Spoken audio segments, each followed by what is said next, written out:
सीताम्बरं नैष्ठिकवर्णिवेशं पीताम्बरं तं नटवर्यवेशं नवाम्बुदश्यामलसुन्दराङ्गं वन्दे हरिं धर्मसुतं च कृष्णं धर्मदेवसुतं देवं कालीपिबेकमर्दनं प्रेमवती परमानन्दं हरिं वन्दे जगद्गुरुं मुखं करोति वाचालं पंगुं लंघयते गिरिं यत्कृपातमहं वन्दे परमानन्दमाधवम्।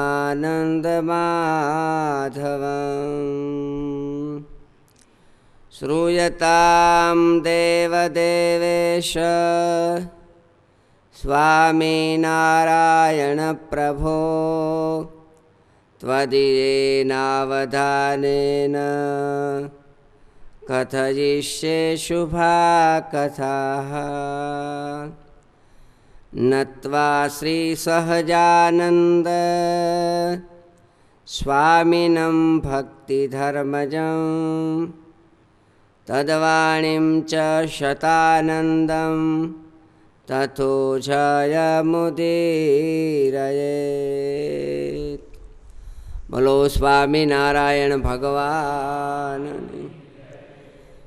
राधारमण देव गोपीनाथ जी महाराज ने कृष्ण कन्हैया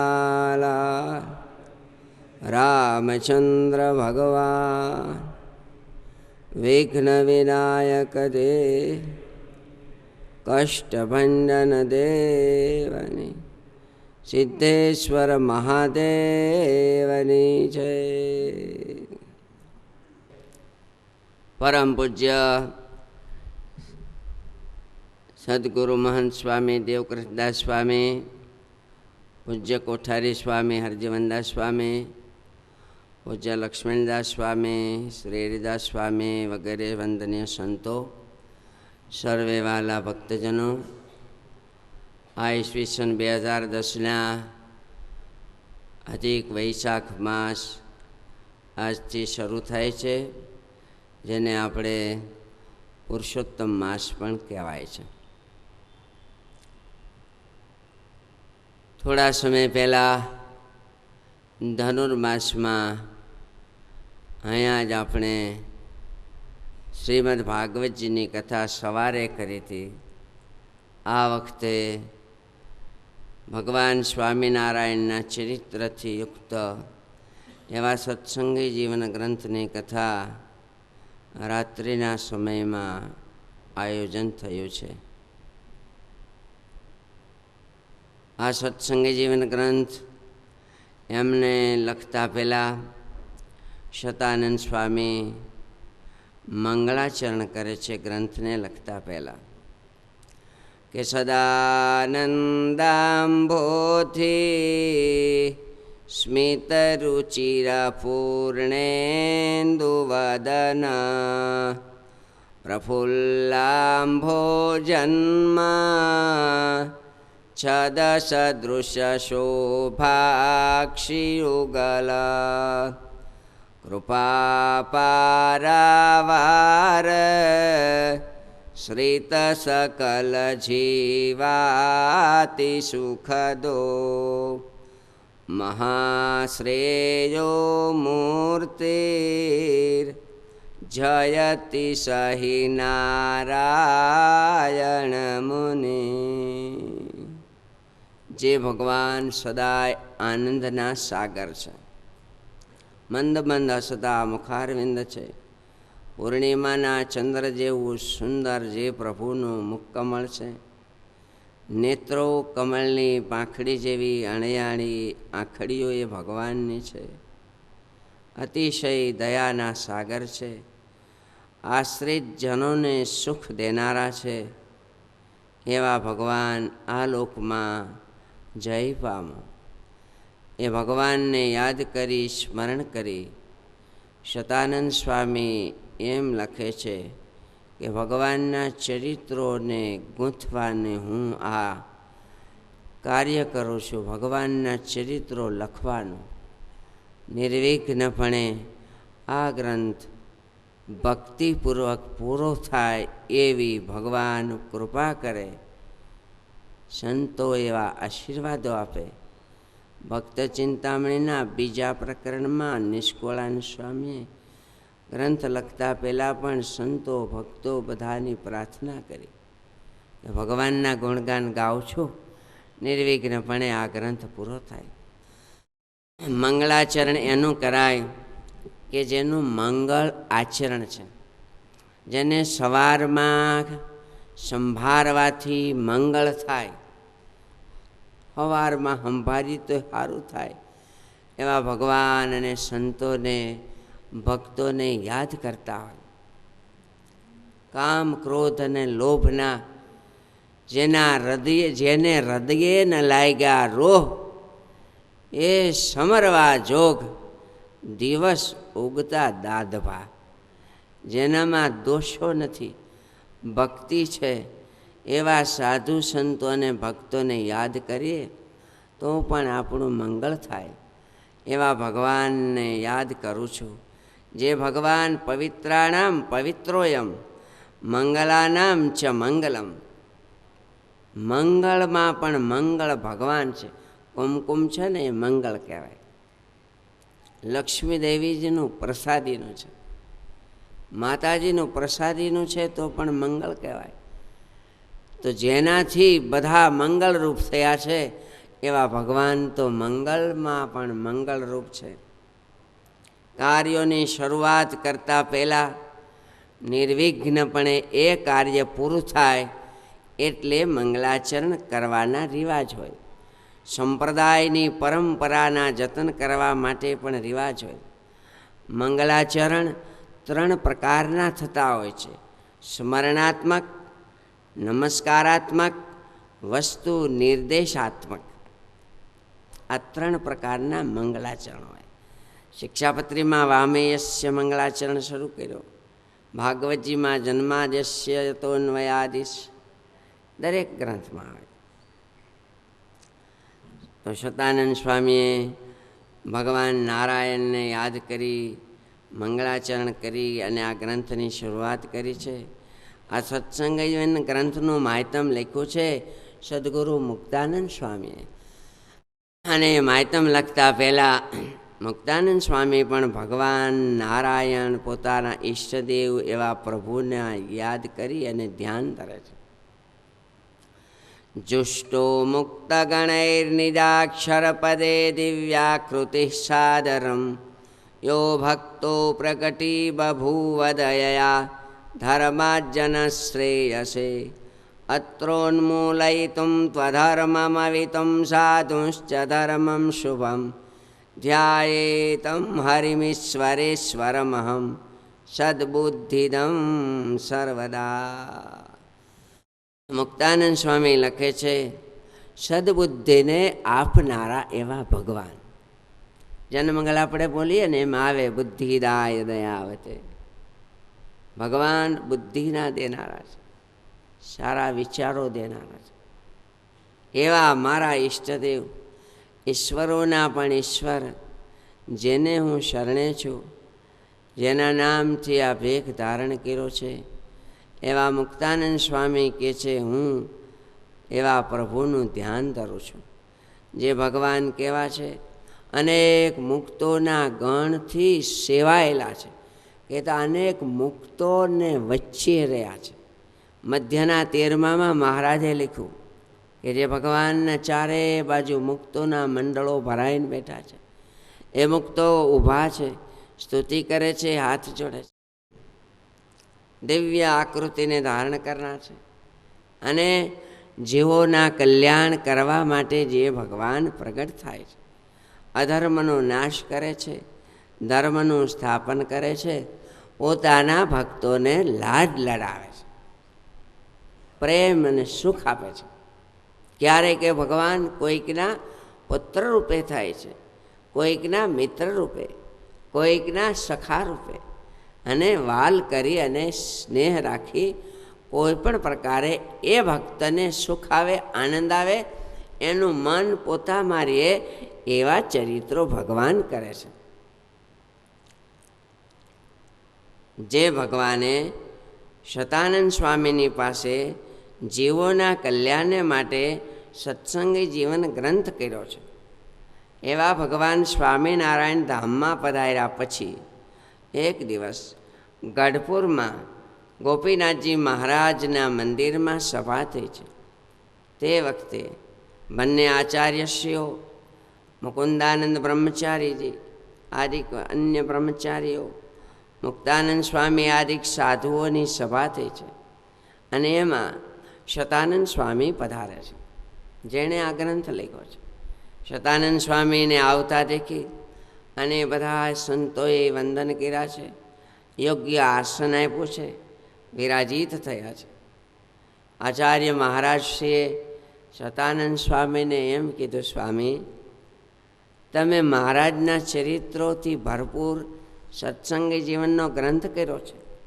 મહારાજ ધામમાં પધાર્યા છે, જે ભગવાનની સાથે રહ્યા છીએ, જે ભગવાને સુખ આપ્યા છે, લાડ લડાવ્યા છે, રંગે રમાડ્યા છે, ભુજાઓના ભેટેલા, નેણાના નિરખેલા, છાતીએ ચાંપેલા, એ ભગવાને આપણને પીરસા છે, માથે હાથ મૂક્યા છે.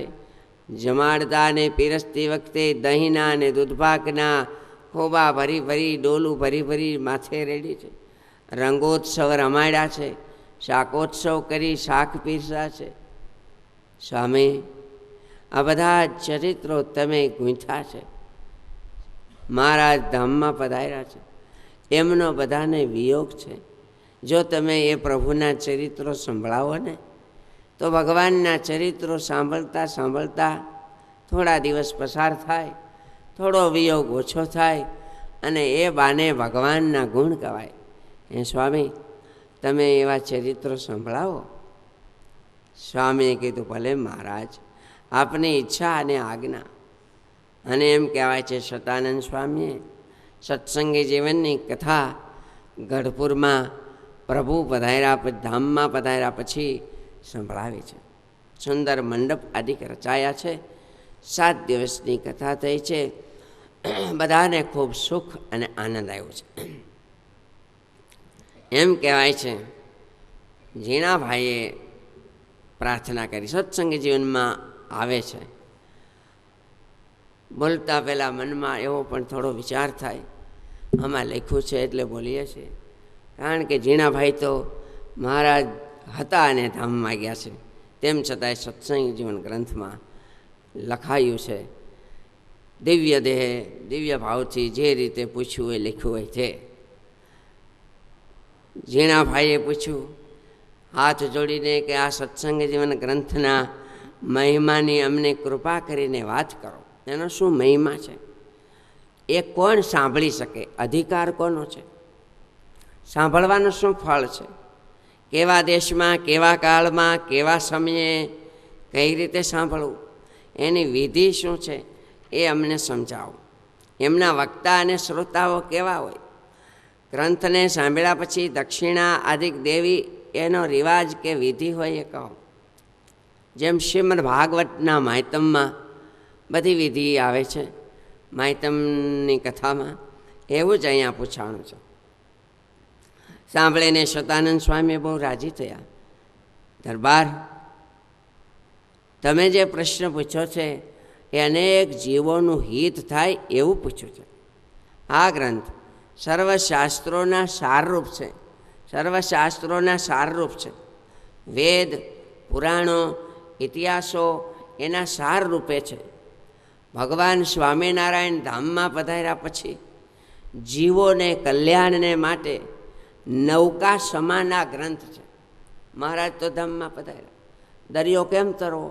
તો કે આ ગ્રંથ નાવ જેવું, નાવમાં બેસી જાય, સામે કાંઠે વયા જાય, વગર દાખલે. કાલે સ્વામી અમે મેમકા કાલે ગયા હતા, કથા કરતા હતા. પૂજ્ય સ્વામી દેવસ્વામીએ એક વાક્ય બહુ સરસ બોલ્યા. જો કે એમના દરેક વાક્યો સૂત્રાત્મક જ હોય છે, આપણે જાણીએ છીએ એક. તો સ્વામી એવું બોલ્યા કે આ સત્સંગની રીતિ પ્રમાણે જે રહે છે ને એને વગર દાખલે સંસાર સાગર સેજે સેજે ભવસાગર તરી જાય, દાખલા વિના. સત્સંગની રીતે શું? નિયમ ધર્મ આજ્ઞા ઉપાસના, એ સત્સંગની રીતિ. સત્સંગની રીતિ પ્રમાણે રહે એનું સેજે સેજે વગર દાખલે કલ્યાણ થઈ જાય. ગૌપદ દરિયો એને ગાયોના પગલા જેવો થઈ જાય. દરિયો થોડો ગાયોના પગલા જેવો થાય, પણ જે નિયમ ધર્મ પાળી ઉપાસના તરે રાખીને ભક્તિ કરે છે ને એને સંસાર સાગર તરવો બહુ સહેલો થઈ જાય. આ છે ને નૌકા સમાન છે. એકાંતિક ધર્મનું આમાં વર્ણન છે. આ ધર્મશાસ્ત્ર કહેવાય છે. શિક્ષાપત્રીમાં મહારાજે યાજ્ઞવલ્ક્ય ઋષિની સ્મૃતિને ધર્મશાસ્ત્ર કીધો છે. અમુક ભાગવતજીના દસમ સ્કંદને ભક્તિશાસ્ત્ર કીધું. એમ આ ધર્મશાસ્ત્ર કીધું. બધા ધર્મોનું અને એકાંતિક ધર્મનું વર્ણન છે. અન્ય શાસ્ત્રોના રહસ્યો આમાં લખાયા છે. અન્ય શાસ્ત્રો સાંભળવાથી કદાચ મનમાં કંઈક શંકા થઈ હોય તો એ શંકાઓનું પણ સહેજે સહેજે સમાધાન થઈ જાય. સાંભળવાથી સહેજે સમાધાન થઈ જાય એવો આ ગ્રંથ છે. અને આનું નામ છે સત્સંગી જીવન. સત્સંગીઓનું જીવન કેવું હોય એ આમાં વર્ણન આવે છે. સત્સંગીઓનું જીવન, સત્સંગીઓનું જીવન કેવું હોય અને શું હોય. મછલાનું જીવન શું? તો કે પાણી. આપણું જીવન શું? તો કે હવા અને ખોરાક. એમ સત્સંગીઓનું જીવન શું? તો ભગવાનના ચરિત્રો સાંભળવા ગાવા એ જ. તો સત્સંગીઓનું જીવન કેવું હોય, એણે કઈ રીતે રહેવું, એ બધું જ આમાં વર્ણન આવે છે. જીવન જીવવાની કળા બતાવે છે, રીતિ. અને ભગવાનના મહિમા અસાધારણ એની કથામાં આવે છે. એમ કહેવાય છે કે આવા સુંદર સત્સંગી જીવનનું માયતમ શતાનંદ સ્વામીએ દરબારશ્રીને કહ્યું છે. હે રાજન, ભગવાનની સાથે રહી એમની કૃપાથી આ ગ્રંથ મેં લખ્યો છે. એમને દયાથી લખાણો લખીને મેં મહારાજને સાંભળાવ્યો છે. સત્સંગી જીવનનો ગ્રંથ મહારાજ સાંભળતા હોય, એક એક ચરિત્રનું ગુંથન થતું હોય, શ્રવણ થતું હોય. સાંભળીને મારી ઉપર મહારાજ બહુ રાજી થયા છે. મારી ઉપર મહારાજ રાજી થયા છે. શાસ્ત્રી મહારાજ પૂજા કરતા ત્યારે જૂના હરિભક્તો જેણે દર્શન કર્યા છે ને ખબર છે, સ્વામી પાસે અમે પ્રકરણ બોલતા, કીર્તનો ગાતા, લક્ષ્મણ સ્વામી, હું, અન્ય ઘણા બધા સંતો સાંભળીને રાજી થતા હોય. ગાડીમાં બેઠા હોય, મોટરમાં તો કીર્તન સંભળાવી, વચનામૃત સંભળાવી તો રાજી થાય. કેમ રાજી ન થાય? સ્વામી પાસે ગાડીમાં બેઠા હોય ને જોયા વગર મોઢે બોલવું પડે, ચોપડી ન રખાય. એકવાર અમે વાહે બેઠા હતા, બેક સંતો, એટલે બાલ સમય હોય કે નાની સમય હોય કે કોણ બેક બેઠા હોય. કીર્તનાવલી રાખવી હોય ને તો આમ ખોળામાં રાખે, અને સ્વામી આમ આગળ બેઠા આમ જોવે ને તો કીર્તનાવલી દેખાવી ન જોઈએ. આમ જોયા પછી કીર્તનાવલી દેખાવી ન જોઈશે. જો કીર્તનાવલી દેખી જાય તો કે જોઈ જોઈને બોલે એટલે મનને કંઈ કારહો નહીં ને. કે કેમ? તો કે કડી પછી કડી કઈ આવશે એ ચોપડીમાં, ભલે આખું કીર્તન આવડતું હોય પણ કડી પછી કડી કઈ આવે એ તો ચોપડીમાં, એટલે મનને ચિંતવન નહીં, કારહો નહીં, યાદ કરવું નહીં. એમ ને ત્યાં એટલું બે કીર્તનો મોઢે નથી આવડતા. કીર્તનો પ્રકરણો બોલતા હોઈએ. એક બે વખત તો મને ખાસ યાદ છે, વચનામૃત તો તમને બધાને ખબર છે, ઘણા 80 જેટલા વચનામૃત તો મોટા મોટા ખગોળ ભૂગોળ અંત્યનું 39, મધ્યનું 13, લોયાનું 6, ઘણા બધા. અહીંથી એકવાર બેઠા તો ઠેઠ અમદાવાદ સુધી 4 કલાક સુધી એક ધારું મોઢે બધું વચનામૃત, તોય પૂરા ન બોલાણા. એટલે કીર્તનો પ્રકરણો આપણે ગાઈએ બોલીએ તો ગુરુ રાજી થાય, સાધુ રાજી થાય, સ્વાભાવિક છે ને. આજે સ્વામી પૂજા કરતા છોકરા બોલે, સાધુ બોલે, તો મેં છે ને સતાનંદ સ્વામી કે મેં ગ્રંથ લખી અને મહારાજને સંભળાવ્યો છે, મારી ઉપર મહારાજ બહુ રાજી થયા છે. અને આ ગ્રંથ સર્વશાસ્ત્રોમાં શ્રેષ્ઠ છે, ધામમાં જવા માટે નિસરણી રૂપ છે, પાપને નાશ કરવામાં સમર્થ છે. જેમ અગ્નિ લાકડાને બાળી નાખે, દારૂને બાળી નાખે, એમ આ ગ્રંથના શ્રવણથી જાણે અજાણે પાપ થયા હોય ને તો પણ એના નાશ થઈ જાય. હા, અને સતત સત્સંગમય રહે, સતત જો સ્મરણ કર્યા કરે તો એને ફરીને પાપ કરવાની ઈચ્છા થતી નથી. ભાગવતજીના 6 સ્કંધમાં અજામેલ આખ્યાન વખતે પરીક્ષિત મહારાજે સુખદેવજીને પૂછ્યું કે એક વખત પાપ થઈ જાય છે, પ્રાયશ્ચિત કરે છે, તો પણ ફરીને પાપ કરવાની ઈચ્છાઓ થયા કરે છે ને પાપ થઈ જાય છે, એ ન થાય એમ શું કરવું? તો કે એક વખત થઈ ગયું, પ્રાયશ્ચિત કર્યું, ફરીને પાપ ન થાય એવી ઈચ્છા હોય તો સતત ભગવત સ્મરણ કરવું, સત્સંગ રાખવો, જેથી કરીને દીવો બળતો હોય ને તો અંધારું ન આવે. પણ એકવાર દીવો થયો એટલે અંધારું વયું જાય, પણ જો દીવો ઠરી જાય પાછું આવે ખરો. એટલે તુલસીદાસજી મહારાજે લખ્યું, રામ નામ મણિ દીપ ધરી જીહ દે હરિદ્વાર, તુલસી ભીતર બાહેર હું જ્યું ચાહશે ઉજિયા. રામ નામની મણિરૂપી દેવો જીભરૂપી ઉમરા ઉપર જે મૂકી દે છે એને અંધારું આવતું નથી. આ પાપને નાશ કરવામાં સમર્થ છે દરબાર. અનેક પ્રકારના યજ્ઞો કરવાનું જે પુણ્ય થાય છે એ સત્શાસ્ત્રના શ્રવણથી થાય છે. તીર્થોમાં સ્નાન કરવાનું પુણ્ય આના શ્રવણથી મળે છે. અનેક પ્રકારના દાન દેવાનું જે ફળ છે એ આ સત્સંગ જીવન ગ્રંથના શ્રવણથી થાય છે. કેમ? તો કે એ બધાનું ફળ સ્વર્ગાદિક છે. ભક્તિપૂર્ણ હોય તો જન્મ મરણ નાશ પામે. એમ આ ગ્રંથના શ્રવણથી જીવના હૃદયમાં ભક્તિ આવે, ધર્માદિકની દ્રઢતા થાય, એટલે બધા કરતાં શ્રેષ્ઠ ફળ કીધું. આ ભગવાનની કથાઓ તો દેવતાઓ પણ શ્રવણ કરે છે. શ્રીમદ ભાગવતની કથા શ્રવણ કરવા માટે સુખદેવજી મહારાજ જ્યારે પરીક્ષિત રાજાને કથા સંભળાવવા માંડ્યા ત્યારે દેવતાઓ અમૃતના ઘડા લઈને આવ્યા. મહારાજા પરીક્ષિતને અમૃત પાવ અને અમને કથામૃતનું પાન કરાવો. સુખદેવજી મહારાજ કે હે દેવો, ક્વ સુધા ક્વ કથા લોકે ક્વ કાચ ક્વ મણિર મહાન. બહુ તફાવત છે દેવો. આ તો કાચના ટુકડા અને કરોડોનો હીરો એવી વાત છે, છતાં તમે સાંભળવા આવ્યા છો તો કંઈ વાંધો નહીં. પણ આમાં હરખું તો ન કહેવાય, કારણ કે તો ભગવાનની કથારૂપી અમૃત.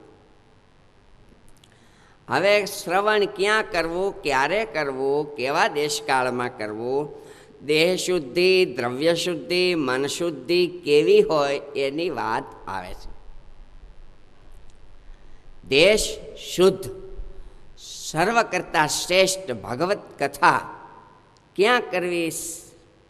તો કે ભગવાનનું મંદિર હોય ત્યાં સર્વ કરતાં શ્રેષ્ઠ. અન્ય કોઈ પણ સ્થળ, પણ માનો કે ભગવાનનું મંદિર હોય, નાનું હોય, જગ્યા ઓછી હોય, હાંકેડ હોય, જાજા માણસો સમાઈ ન શકે, ગરમી થાય, બધું વાતાવરણ, તો શું કરવું? તો કે ગામનો ગોંદરો હોય જ્યાં ગાયું બંધાતી હોય ત્યાં કરો. નદીનો કાંઠો હોય, મોટી વિશાળ જગ્યા હોય, જાજા માણસો સમાઈ શકે એવી સ્થિતિ હોય, અતિ ગરમી હોય તો લૂ ન લાગે જેથી કરીને સાંભળવામાં તકલીફ પડે, અતિ ઠંડી હોય તો ઠંડી પણ શ્રોતાઓને નડે નહીં એવી રીતની વ્યવસ્થા. કારણ કે આ બધા ભગવાનના ભક્તો સમય કાઢી અને કથા જ્યારે શ્રવણ કરે છે તો સાંભળવાની પણ અનુકૂળતા થાય એવી વ્યવસ્થાપકો આયોજન કરે, ભલે વિશાળ જગ્યામાં થાય. શરીરની શુદ્ધિ રાખીને સાંભળવી કથા. શરીરની શુદ્ધિ બે પ્રકારે, માટીથી અને પાણીથી. અને અંદરના દોષોને ત્યાગ કરવાથી મનની શુદ્ધિ થાય. પ્રમાદ, આળસ છોડીને કથા સાંભળવાની. નિદ્રા, પ્રમાસ, આળસ આદિ. અત્યારે તો સાંજનો સમય છે, આપણે ધનુર્માસમાં તો વહેલું ટાણું હતું, છતાં પણ તમે કોઈ ઝોલા નહોતા ખાતા એટલે સારું. વહેલા કોઈ ઝોલા નહોતો ખાતા ખાસ, અને અટાણે તો કોઈ ઝોલા ખાય જ નહીં. કારણ કે આ ઓલું તો વહેલા ઉઠ્યા હોય એટલે એમ થાય કે નીંદર આવે, પણ અટાણે તો નીંદર આવવાનો તો કાંઈ પ્રશ્ન જ નથી.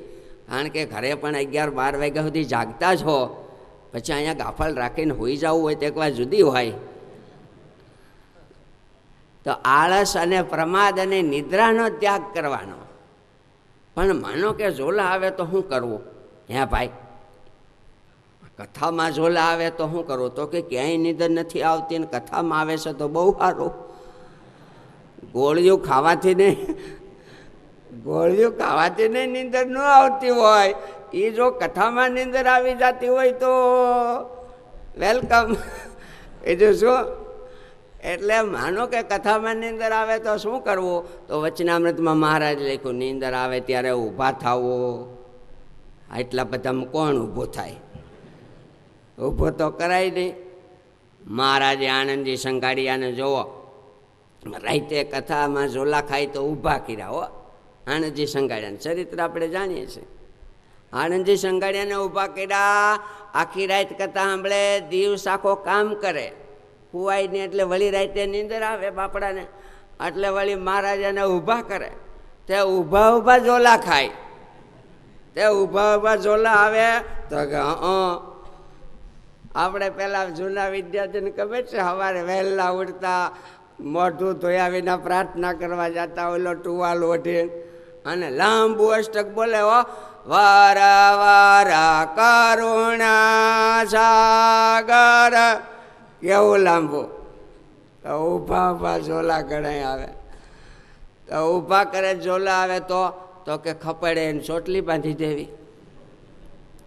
પણ ખપડે ચોટલી બાંધે તો આવે કોણ? તો કે આવે એના જ નામ બોલાય. આજ દી સુધી ખપડે ચોટલી બાંધી હોય ને એવાને સંભાળવાના હોય.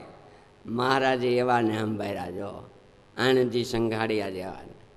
તો આળસ, નિદ્રા, પ્રમાદ આદિકનો ત્યાગ કરે એ દેહ શુદ્ધિ કહેવાય. અને બ્રહ્મચર્ય, વ્રત આદિક, સાદગી અને કામ ક્રોધાદિક દોષોનો ત્યાગ એ દેહ શુદ્ધિમાં આવી જાય. વાણીની શુદ્ધિ શું? ખોટું બોલવાનું નહીં, કોઈને દુઃખ થાય એવું નહીં બોલવાનું, મિથ્યા બકવાદ નહીં કરવાનું, અને સાચું બોલવાનું, પ્રિય બોલવાનું અને હિતકારી બોલવાનું. એ વાણીની શુદ્ધિ કહેવાય. ધનની શુદ્ધિ શું? તો કે ન્યાય નીતિથી ધન કમાવાનું. ન્યાય નીતિથી વેપાર, ધંધા, ખેતી આદિક જે હોય તે આપણે 12 હાંકમાં પહેલાં લખતા, હજી લખતા હોય. લાભ, શુભ, શ્રી, સવા. તમે જે લાભ લ્યો છો એ હવાયો હશે ત્યાં સુધી શુભ થાય. લાભ, હવાયો, શુભ, દોઢો, બમણો, અશુભ. કોઈ વ્યાજે પૈસા દેતા હોય તો 2% હોય એટલે હવાયું કહેવાય, પણ 5% ને 7% ને 10% તો ગુનેગાર સરકારના હોતી. એટલે ન્યાય નીતિથી કમાયેલું ધન હે એ કમાયેલા ધનથી ગરીબ, કોઈ ભૂખ્યા, કોઈ રોગી, કોઈને જરૂરિયાતવાળા વિદ્યાદાન, ભગવાનના મંદિરો આદિકમાં વાપર્યા પછી પોતાના રીતે વ્યવહારમાં વપરાય શુભ કાર્યોમાં એ ધનની શુદ્ધિ કહેવાય. તો આવી રીતે દેહની શુદ્ધિ, દ્રવ્યની શુદ્ધિ, ધનની શુદ્ધિ, મનની શુદ્ધિ પણ રાખવી જરૂરી ખરી. કીધું એમ સુંદર મંડપ કરવાનો અને કયા મહિનામાં કથાઓ કરવાની? તો કે ચાતુર્માસમાં, શ્રાવણ મહિનામાં, ચૈત્ર મહિનામાં, માગશર મહિનામાં અથવા તો અધિક માસમાં, જેને પુરુષોત્તમ માસ આપણે કહીએ છીએ. કોઈ પણ માસમાં ભગવાનની કથા થઈ શકે, સમય, દેશકાળ આદિકની અનુકૂળતા પ્રમાણે. પિતૃમાસ ચૈત્ર મહિનો કહેવાય, પણ ચૈત્ર મહિનામાં પિતૃઓના કલ્યાણને માટે કથા કરે તો જ પૂગે, નહીતર ન પૂગે એવું નથી. આપણે ભાગવતની મહિતમમાં કીધું હતું ને, સુખદેવજી મહારાજે કથા સંભળાવી પરીક્ષિતને, ગોકર્ણે સંભળાવી, ધંધુકારીનું કલ્યાણ કર્યું, સનકાદિકોએ નારદજીને સંભળાવી. એમાં જુદા જુદા મહિના છે. ચૈત્ર મહિનો ત્રણમાંથી એકય નથી, તો પણ કલ્યાણ થયા છે. તેમ છતાં પરંપરામાં લોકમાં કહેવાય છે, તો જેને જેવી અનુકૂળતા એ કરે. પણ કોઈ પણ મહિનામાં ભગવાનની કથા કરી શકાય. સુંદર મંડપ આદિક રોપવાનો, પત્રિકાઓ સાધુ વૈષ્ણવો ભગવદ ભક્તોને આમંત્રણ આપવાનું, અને જેને સાંભળે કથા થાય છે આમંત્રણ આપવાનું, ન આવે અને યાદી આપે તો ભગવાનની કથાનો એને લાભ મળે. ભાગવતની કથા જેમ સાંભળે એમ આ સત્સંગ જીવનની કથા પણ દરેક સાંભળી શકે. ક્રોધી હોય, ખોટું બોલતા હોય, માતા પિતાનો અપરાધી હોય, હિંસા કરતો હોય, એવો જીવ હોય પણ ભગવાનની કથા સાંભળે અને પાપ છોડી દે તો એનું પરમ કલ્યાણ થાય છે. હવે વક્તાના લક્ષણો કીધા. વક્તા 3 પ્રકારના. શાસ્ત્રી મહારાજ એમ કહેતા કે વક્તા એવો હોય, વક્તાના ગુણથી યુક્ત જીવન, આચરણ, વર્તન, રહેણી કહેણી, સાધુતા વગેરે વગેરે, તો એ વક્તા કહેવાય, નહીતર બક્તા કહેવાય. કીધા એવા ગુણ ન હોય તો એવું જ હોય. શ્રોતા આમાં લક્ષણો આવશે, એ વક્તાના શ્રોતા લક્ષણો આવા હોય તો શ્રોતા કહેવાય, નહીં તો પછી છોતા કહેવાય. શેરડીના છોતા રસ વિનાના ન હોય.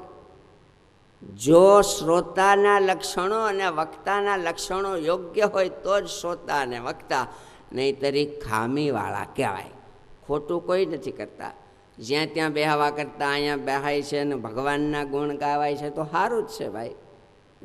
ખોટનો ધંધો નથી, આ તો હોનાનો હલ્લો છે. પણ જોઈ એવો લાભ, જોઈ એવા થોડી ખામીવાળું કહેવાય.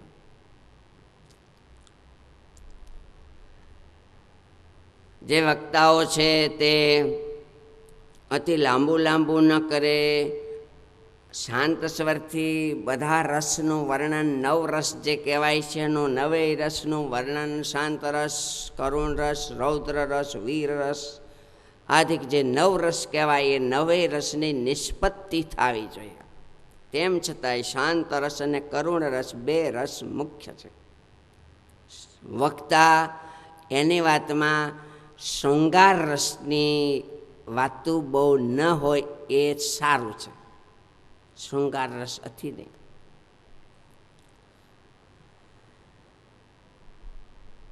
ગ્રંથને અને ગુરુને યાદ કરી વંદન કરે. વક્તા પૂર્વ મુખે બેસે અથવા ઉત્તર મુખે બેસે. પૂર્વ મુખે અથવા ઉત્તર મુખે બેસવાની અનુકૂળતા ન હોય, ગ્રાઉન્ડની અનુકૂળતા ન હોય, ઊભે પટે આડે પટે લાંબો હરખો મેળ ન ખાતો હોય તો શું કરવો? આપણી જેમ અટાણની જેમ. તો કે વક્તા જે બાજુ મોઢું રાખે એ પૂર્વ દિશા છે, ઉત્તર દિશા છે, મનમાં કલ્પના કરીને બેહવાનું. લ્યો કેવું હેલું કરી દીધું. પૂર્વ મૂકે ને ઉત્તર મૂકે સારું છે, પણ ઘણી વખત માનો લાંબો પટ્ટો હોય, ક્યાંક ચોકઠું એવું હોય કે એને દક્ષિણ બાજુ મોઢું રાખે કે આથમણું મોઢું રાખે તો જ અનુકૂળ હોય શ્રોતાને વક્તાને બેહવામાં. તો પછી જે બાજુ મુખ રાખે એ બાજુ એ મુખ દિશાની કલ્પના કરવાની. ટૂંકમાં એમ શક્ય હોય તો પૂર્વ મુખે ઉત્તર મુખે સારું છે, કારણ કે પ્રગતિની દિશા ઉત્તર દિશા. એટલે પૂજામાં પણ આપણે બેસી છે, પણ પૂજામાંય માનો કે ખબર ન હોય તો ગમે તે દિશામાં બેસે તો એ દિશામાં હું બેઠો છું એવું ભાવના કરીને બેસવાનું. એવું એક અપવાદ નિયમ તરીકે પણ આવું કીધું હોય. બધા પણ હોકાયંત્ર ક્યાંથી હોય ભાઈ ગામડામાં. વક્તા છે એ જીતેન્દ્રિય, દુરાગ્રહ રહિત, યથાર્થવાદી, કામ ક્રોધાદિક દોષને જીતેલા. અને નિષ્કુળાનંદ સ્વામીએ 64 પદીમાં કીધું કે જેના અંતરમાં અવિનાશ વાસ કરી વસિયા, તેણે કામ ક્રોધ પાયમાં નાશ, લોભ ને મોહ ગયા. એવા શત્રુ તણું ટળું સાલે, લાલ જયા વીરયા. તેણે સંત થયા છે નિહાલે, પૂરણ કામ થયા. જો એવા ન હોય તો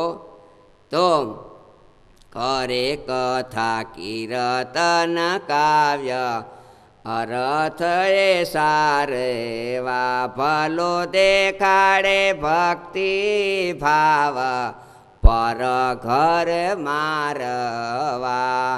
એથી કે દિન થાય કલ્યાણ, જિજ્ઞાસુને જાણવું. કહે નિષ્કુળાનંદ નિર્ધાર, પેખી પરમાણવું.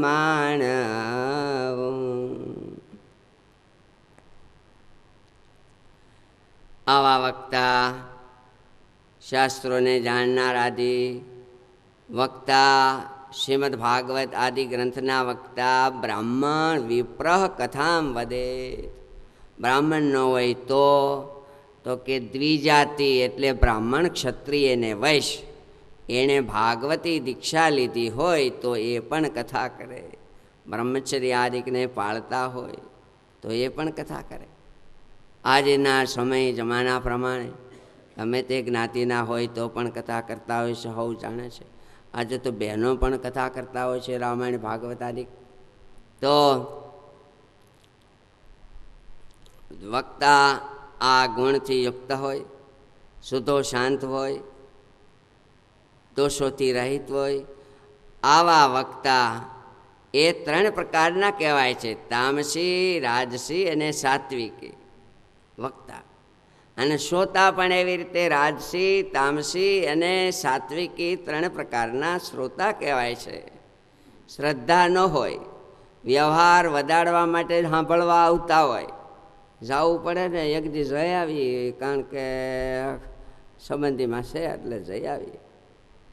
શક્તિ હોય છતાં લોભી હોય, દોષાદિક વાળા હોય તો એને તામસી શ્રોતા કહેવાય. રાજસી શ્રોતા સાંભળનારા કેવા કહેવાય?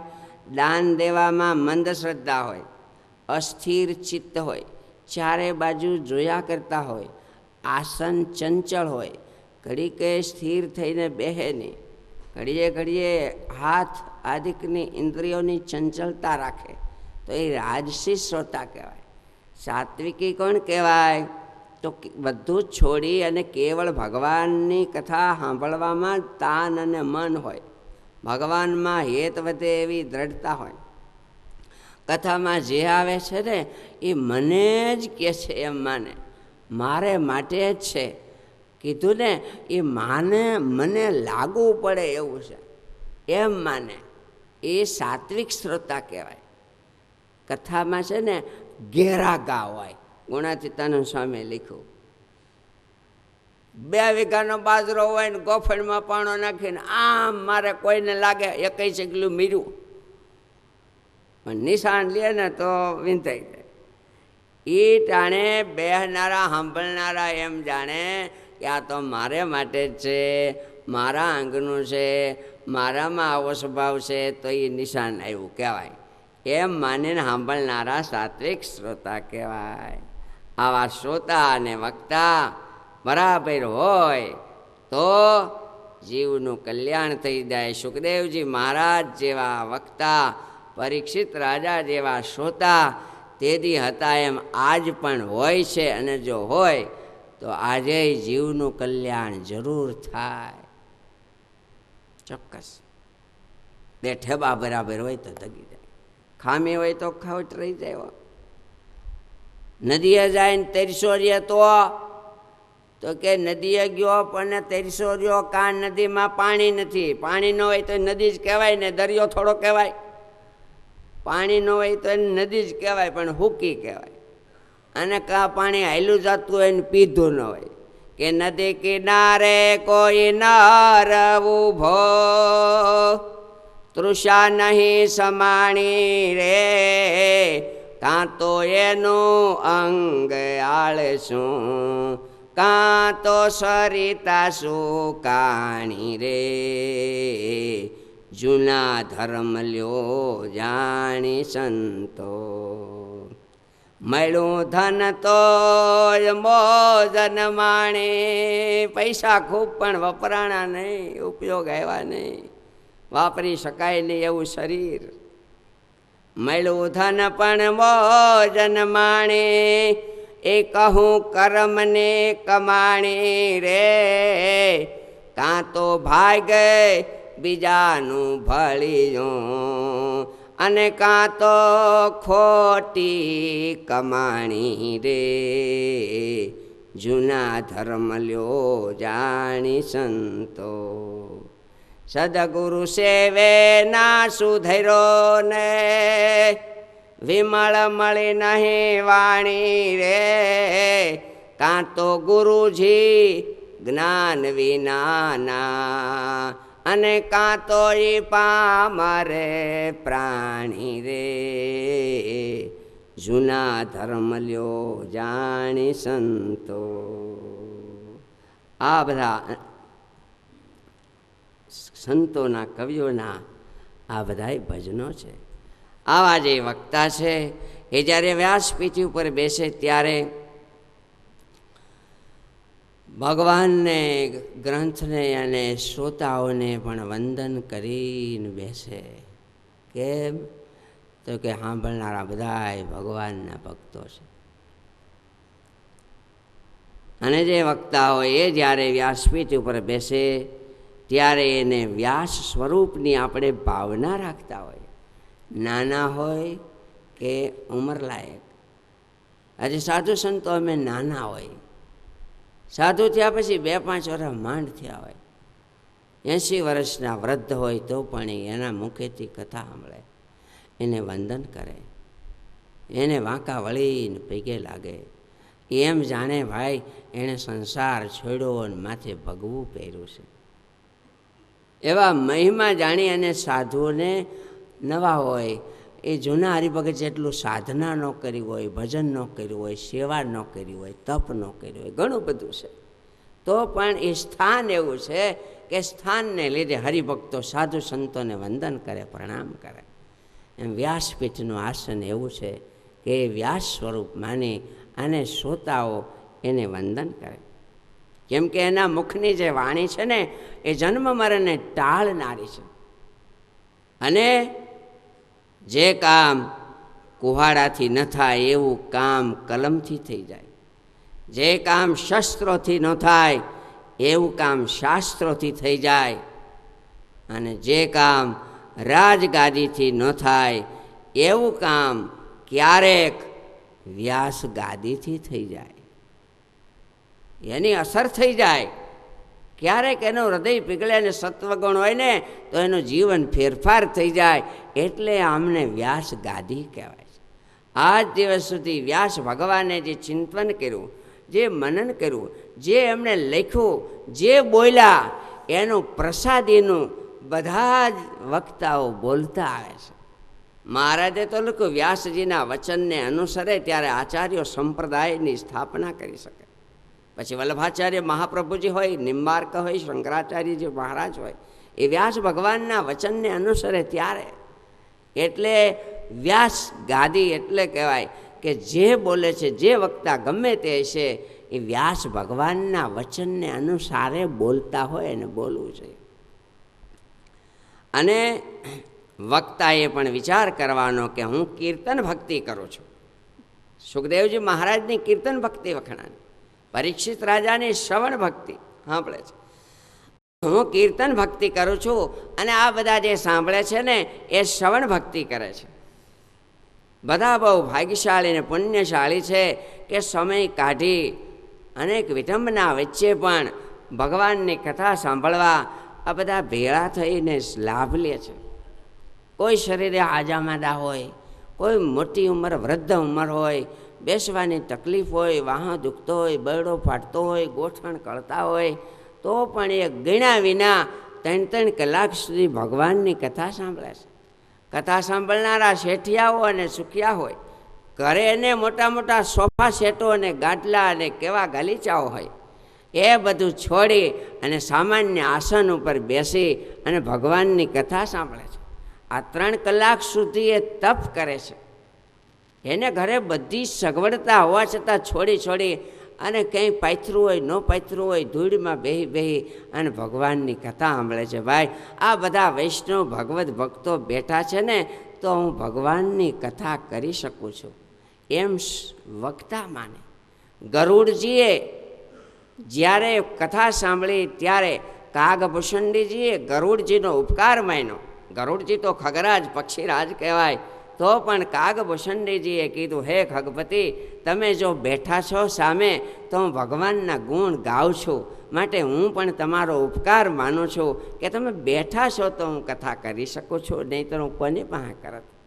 તો અરસપરસ શ્રોતા અને વક્તાઓ એકબીજા ભગવાનનો મહિમા અને ભક્તોનો ભક્તિભાવપૂર્વક મહિમા સમજે. આવી રીતે શ્રોતા અને વક્તાઓ એમનો મહિમા, એમના ગુણો કયા. અને હવે અમુક નિયમો છે. શું? તો કે જ્યારે કથા સાંભળવી ત્યારે આપણે તો સારું છે માથે બાંધવાના રિવાજ હોતા નથી ને. ગામડામાં જઈને બિચારા કોઈ પાઘડી બાંધી હોય ને, ટોપી વટી હોય ને, પછી મને બોલતા બહુ થોડોક સંકોચ થાય કે માથે પાઘડી બાંધીને કથા ન સાંભળવી. એમ કહું એટલે બિચારા હેઠા મૂકી દે પાઘડી તરત. પણ પછી હું તરત કહું, ભાઈ, માથે પાઘડી બાંધીને કથા ન સાંભળવી, એનો અર્થ એ કે પાઘડી છે ને ભાર છે, વજન છે, અડધો કિલો કિલ્લાનો વજન છે. એનો અર્થ કે કથા સાંભળવા આવવું હોય ત્યારે માથે કંઈ ભાર રાખીને નહીં આવવાનો. હો, પાઘડી ભલે રહી પણ માથે કંઈ ભાર નહીં રાખવાનો. ઘરનો, વ્યવહારનો, દુકાનનો ચિંતા નહીં રાખવાની. એ હેઠો ઉતારીને આવવાનો એમ. એટલે કાંઈ ભાર રાખીને નહીં સાંભળવાની કથા. મોઢામાં કંઈ ચાવતા કથા નહીં સાંભળવાની. પૈકી લુગડા આમ કપડાં બાંધીને હોય એવી રીતે નહીં સાંભળવાની. પગ ઉપર પગ ચડાવીને કથા ના સંભળાય. જો હાજા હોય તો હુતા કથા નહીં સાંભળવાની. પણ રોગી હોય, બીમાર હોય, બેસી ન શકાય તો શું કરવું? તો ભલે અહીં ખાટલો રાખીને પણ સાંભળે. અમે મુંબઈમાં 20-25 વર્ષ પહેલાં કથા કરી હતી. આપણે ટીમ્બીના રમણભાઈના ભાઈ હતા, એ બરાબર માંદા, અતિ માંદા, અને અમે કથા કરી. તો આ વખત શ્રોતા તરીકે ખાટલો રાખીને સાંભળતા કથા. છેલ્લે દિવસે પૂર્ણાહુતિ થઈને તેથી ધામમાં આવ્યા ગયા. એટલે અતિ બીમાર હોય તો ભાઈ સૂતા પણ સાંભળવી પડે, સરખું બેસવું પડે. આપણે આ જમાના પ્રમાણે ખુરશીઓ રાખીએ, વૃદ્ધો હોય, વડીલો હોય, રોઠાની તકલીફ હોય, સાંભળી શકે શાંતિથી. અને જે વક્તા હોય એમણે સ્ત્રીઓના મુખ સામું જોતા કથા નહીં કરવાનું. સાંભળનારા હોય એમણે પણ બહેનોના મુખ સામું જોતા કથા નહીં સાંભળવાની. કથા જ્યારે સાંભળવા આવે ત્યારે કથામાં વિક્ષેપ ન થાય એ બધાએ ધ્યાન રાખવાનું. આપણે હવે થોડા વર્ષો ત્યાં ઘણા બધા ફેરફાર દરેક વક્તાશ્રીઓની કથાઓમાં હોય છે. નહીં તો જૂના જમાના પ્રમાણે દરેક પૈકે લાગવા આવે, પોથીજી પાસે પધરાવે, રૂપિયો આ તે. હવે દૂર રાખે, ટેબલો રાખે, ત્યાં પૈસો પધરાવીને સભામાં બેસી જાય, જેથી વિક્ષેપ ન થાય. આપણે ત્યાં કથા સાંભળતા હોય, સાંભળવા જઈએ તો વચ્ચેથી દંડવત ન કરીએ, દૂરથી દંડવત કરીએ. હે મંદિર હોય, સાધુ હોય, ઠાકોરજીને પગ ન થાય, ભગવાનના ભગતને પગ ન થાય, એમ કરીને દંડવત કરવા એ વિક્ષેપ ન થાય. ચાલતા હોય ત્યારે ધ્યાન રાખવાનું. તો આવી રીતે કથા સાંભળવાની.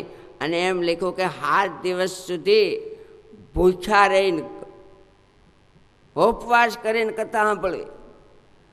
તો 7 દિવસ સુધી ઉપવાસ ક્યાંથી થાય? એકાદશીનો તાતો નથી, એને ફરાળ કરવા કેટલી વાર માથાકૂટ કરી તોય કાંઈ હદ તોય નથી. તો પછી 7 દિવસ સુધી ભૂખ્યા રહીને કથા, તો ભાઈ ભૂખ્યા રહીને સાંભળવી એવું કીધું છે. અને એમ ન કરીએ તો હે ભાઈ પાપ લાગે ને, આપણે કાંઈ કથા નથી સાંભળવી. કારણ કે ભૂખ્યા રહીને સાંભળવી એમ કીધું, વિધિને સાંભળીએ તો નકામું દોષ લાગે ને, દોષ લાગે ને. એટલે દોષ ન લાગે એટલે વ્યાસ ભગવાનને વળી કીધું, ભાઈ 7 દિવસ સુધી ભૂખ્યા રહીને કથા ન સાંભળાય તો કાંઈ નહીં, દૂધ પીવો. 7 દિવસ સુધી દૂધ પી, પણ દૂધ પીવાથી વાયુ થઈ જાય. તો પછી તમે 7 દિવસ સુધી ફરાળ કરો, કાંઈક મીઠાવાળું એક અનાજ ખાઓ, મીઠાવાળું મીઠું નાખેલું એવા 2 અનાજ ખાઓ, 3 અનાજ ખાઓ, પણ કથા સાંભળો. કથા જ્યારે થતી હોય ત્યારે મુખ્ય હેતુ કથા સાંભળવાનો છે, તપ કરવાનો નહીં. આ 7 દિવસ તપ કરવાનો પીરિયડ નથી, કથા સાંભળવાનો પીરિયડ છે. એટલે તમે કથા સાંભળો, જમો બસ. પણ એટલું બધું નહીં જમવાનું કે પેટ ભારે થઈ જાય ને કથા સાંભળતા સાંભળતા આજ પડ્યા કરો. પછી અમને એમ કે સમજે સારું, આપણે એમ થાય સમજો છો ને,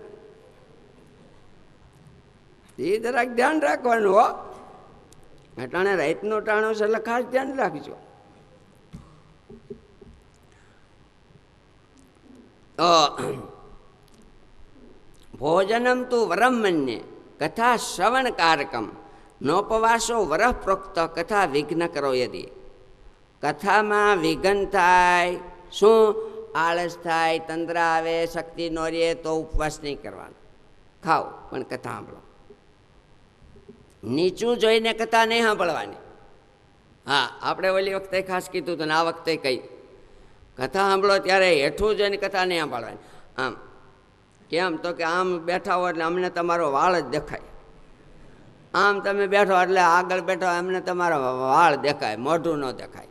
એટલે પણ ઝોલા ન ખાતા હોય તો આમ શું વાંધો? તો કે નહીં, ઝોલા ન ખાતા હોય તો નહીં, હેઠું જોઈને કથા ન સાંભળાય.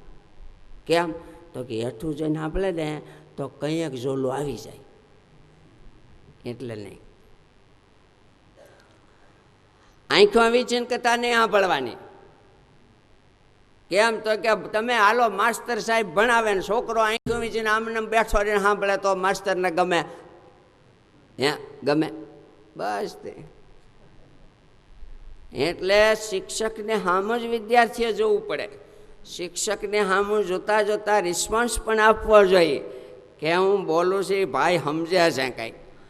અને પછી બારીએથી ડોકા જ કાઢ્યા કરે એવા પાછા વિદ્યાર્થી ન હોય, બારીએથી જોયા જ કરે હો. તે વિદ્યાર્થીના લક્ષણો કીધા, કાક ચેષ્ટા બકત ધ્યાનમ શ્વાન નિદ્રા તથૈવ ચ સ્વલ્પાહાર વિહારશ્ચ વિદ્યાર્થીના પંચલક્ષણમ. એમ વિદ્યાર્થી બારીએથી ડોકા તાણ્યા જ કરે, જોયા જ કરે. સાહેબ ભણાવતો હોય 5મો પાઠ તો 8મા પાઠના પાના ફેરવા કરે, અને 8મા પાઠના પાના ફેરવી અને ચોપડીમાં જેટલા ફોટા હોય ને બધા એને હરિભગત કર્યા કરે. જેટલા ફોટા હોય બધા એને હરિભગત કરીને તિલક ટંડલા કર્યા કરે. લ્યો એમાં એમાં વખત કાઢી નાખે, પીરિયડ પૂરો કરી દે. શું ખબર પડે? એટલે શ્રોતાને વક્તા એનું બધું એવું. એમ તો આવી રીતે ભગવાનની કથા સાંભળે તો એને વિશેષ લાભ થાય. શ્રોતા અને વક્તાઓના લક્ષણો કયા? ત્યાર પછી માતમમાં એવું લખ્યું કે જ્યારે કથા શ્રવણ પૂરી થાય ત્યારે ગ્રંથનું અને વક્તાઓનું પૂજન કરે અને આ શરીર હાડનું અને માંસનું છે, 3 પરિણામવાળું છે એમ માને. આ સત્સંગ જીવન ગ્રંથના 5 પ્રકરણ છે એ 5 અંગ છે. પ્રથમ પ્રકરણ ભગવાનનું મુખ છે, દ્વિતીય પ્રકરણ ભગવાનનું હૃદય છે, તૃતીય પ્રકરણ ભગવાનનું ઉદર છે, ચોથું પ્રકરણ ભગવાનના ગોઠણ છે, પાંચમું પ્રકરણ ભગવાનના ચરણ છે. કહેતા 5 પ્રકરણ છે, 5 અંગની કલ્પના કરી. 319 અધ્યાયો છે, 16,627 એના શ્લોકો છે. આ ગ્રંથનું પુરસ્ચરણ કરવાથી એને બધા પ્રકારની સિદ્ધિઓની પ્રાપ્તિ થાય છે. 108 પાઠ સત્સંગ જીવનના કરે એટલે ગ્રંથનું પુરસ્ચરણ થયું કહેવાય. શિક્ષાપત્રીના 1000 પાઠ કરે એટલે પુરસ્ચરણ થયું કહેવાય. શ્રી કૃષ્ણ મંત્રને 8 લાખ વાર જપે એટલે પુરસ્ચરણ કહેવાય. સર્વમંગલ 1000 વાર પાઠ કરે એટલે એનું પુરસ્ચરણ થયું કહેવાય. જનમંગલ 10,000 પાઠથી, વિષ્ણુ સહસ્ત્ર 1000 પાઠથી, ઓમ નમો હનુમતે ભયભંજનાય સુખમ કુરુ એ મંત્ર 4 લાખ વાર બોલે એટલે હનુમાનજીના મંત્રનું પુરસ્ચરણ થયું કહેવાય. આવી રીતે પુરસ્ચરણની વિધિ કરી છે. આ ગ્રંથનું માહિતમ કહ્યું છે અને સાંભળીને ખૂબ પ્રસન્ન થયા, આનંદ થયો. અને તે વખતે એમ કહેવાય છે, કાનપુરના એક માધવરામ બ્રાહ્મણ, એના દીકરા કલ્યાણજી હતા. એને ઘરે હતા ત્યારે પૂર્વજન્મનું જ્ઞાન થયું. કેવા કેવા દુઃખો ભોગવવા પડે એને જ્ઞાન થયું. મારો પૂર્વજન્મ, આની પહેલાંનો જન્મ ક્યાં હતો એ એને દેખાવા માંડ્યો. એ વખતે મારી હારે કોણ બાંધ્યું હતું એ બધું સાંભળવા માંડ્યું. અને હું મારા કોણ પૈસા નહોતું દેતું, મેં કોના લઈ લીધા, મારે કેવા આગલા જન્મ આખી સિરિયલ ચડી ગઈ. એના આગલા જન્મની, એના આગલા જન્મની, હાથ જન્મ મીડા દેખાવા. એને એવું જ્ઞાન થઈ ગયું અચાનક. હવે આના પછી મારો આ જન્મ આવશે, આ જન્મ આવશે એવું મીંડું થવા. એટલે એને રાતથી દેખાવા જ માંડે. એટલે ગભરાવા માંડ્યો. અરે મારું આમ થાય, શું થાય? આપણને સારું છે નથી દેખાતું એટલે નીંદર આવે છો. જો દેખાવા માંડે ને તો ઊંઘ ઉડી જાય. આને ઊંઘ ઉડી ગઈ, કોઈ રીતે નીંદર આવે નહીં. એમ કરતાં કરતાં બધે ફર્યા, તીર્થો જાત્રામાં, ક્યાંય આ બંધ નહોતું. છેવટે ગઢપુર આવ્યા અને સભા હાલતી હતી, એમાં બેઠા, ભગવાનની વાતો સાંભળી.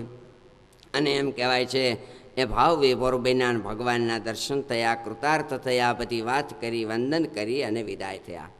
મુક્તાનંદ સ્વામી એમ કીધું કે આ ભગવાનના ગ્રંથનું માહિતમ મેં શ્વેતાનંદ સ્વામીએ કીધું એ સાંભળ્યું છે. મારી બુદ્ધિ પ્રમાણે આ ગ્રંથનું મેં માહિતમ લખ્યું છે. તો સત્સંગ જીવન ગ્રંથનું આવું માહિતમ છે, જે આજે પ્રથમ દિવસે આપણે માહિતમની કથા કરી છે. અને આવતીકાલે સત્સંગ જીવનના પ્રથમ પ્રકરણની શરૂઆતની કથા કહેવામાં આવશે. બોલો સહજાનંદ સ્વામી મહારાજની જય.